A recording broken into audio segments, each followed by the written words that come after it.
Welcome to the Still Library. Stories for restless minds.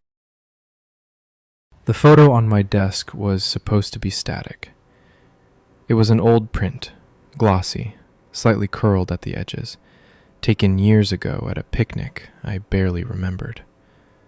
A group of us sat on a sunlit blanket, plastic cups, paper plates, someone mid-laugh, someone else half-blurred, moving too fast for the shutter, and me, centered in the frame, smiling.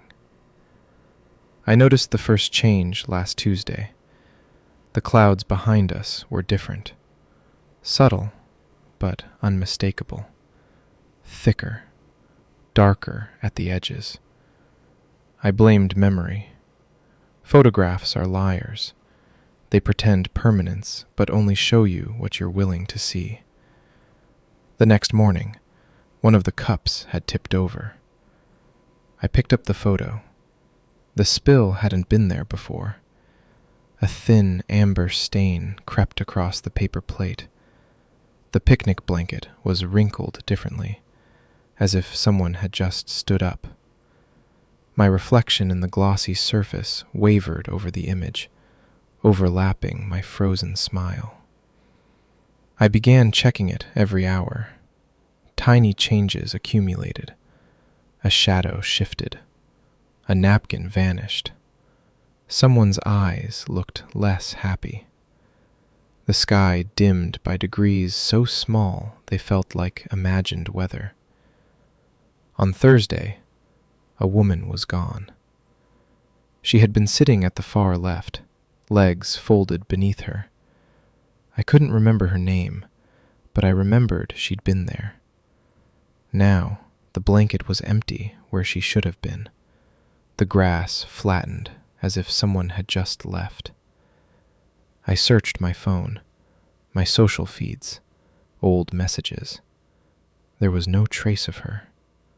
The photo, however, still remembered her. By Friday, 2 more people were missing. The picnic was thinning. The colors faded, like a long exposure swallowing light. Even the trees in the background seemed to be losing definition, their leaves dissolving into green smears. I stood before the photo for a long time, studying my own face. My smile had changed. Not much, just enough to feel wrong.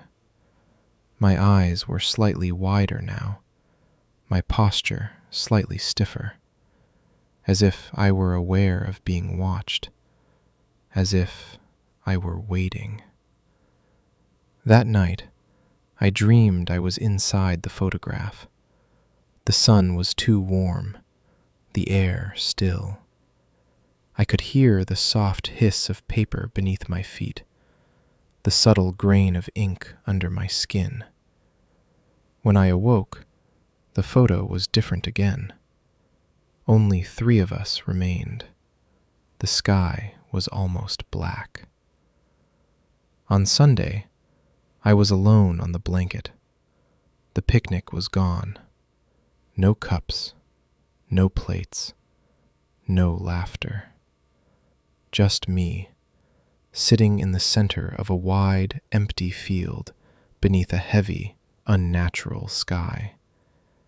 I leaned closer, heart pounding. My face in the photo was no longer smiling. It was looking straight out of the frame, at me. That afternoon, I took the picture off my desk. I don't keep it anywhere anymore. It still updates. Sometimes I catch a glimpse of it in reflections, on my phone screen, in dark windows, in the glass of turned-off TVs. Each time, I am standing a little closer to the edge of the frame, and the space behind me keeps getting darker.